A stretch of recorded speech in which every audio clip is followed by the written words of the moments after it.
Assalamualaikum warahmatullahi wabarakatuh. Saya Febiana, NPM 19111100371.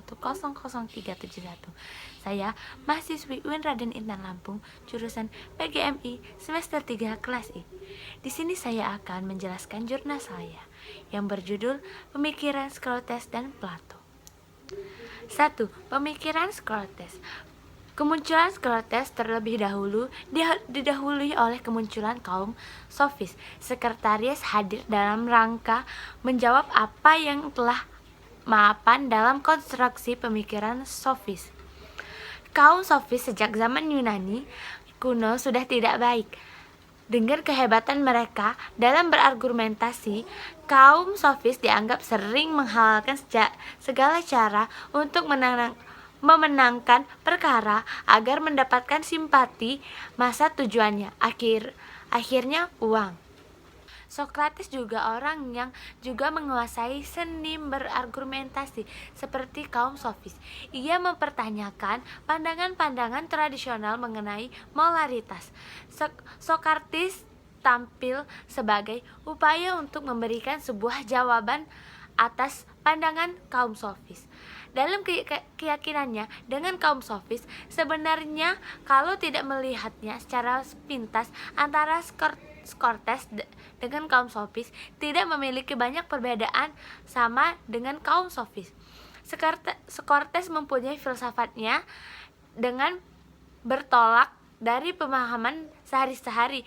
Menurut Socrates, di dunia ini adalah kebenaran yang bersifat objektif, di mana kebenaran itu tidak bergantung pada saya atau kita, dan untuk membuktikan adanya kebenaran dan objektif.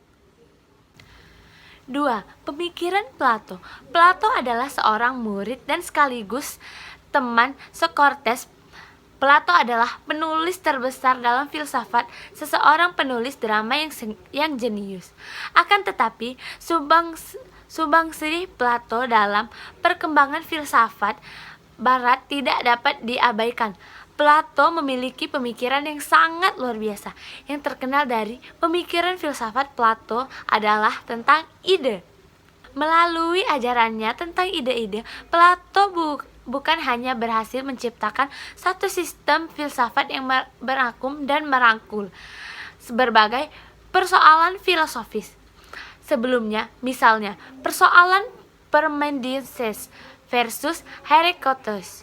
Ia juga membangun kerangka pemikiran yang memiliki pengaruh luar biasa, bahkan sehingga beratus-ratus tahun setelah kematiannya.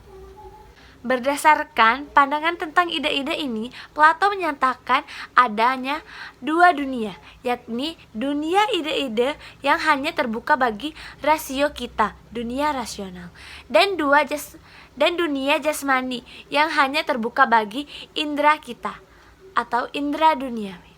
Dalam dunia rasional tidak ada perubahan dan kenisbaan.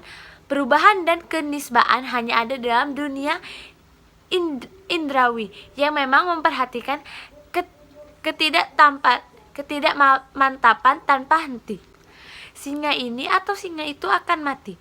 Namun singa pada umumnya, yakni tentang ide, singa tetap tinggal.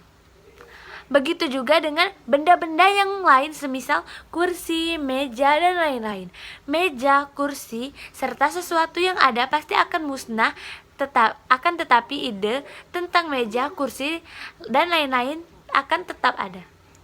Sekian penjelasan dari saya. Bila ada kesalahan, saya mohon maaf. Kepada Allah saya mohon ampun. Saya akhiri, wabillahi taufiq wal hidayah. Wassalamualaikum warahmatullahi wabarakatuh.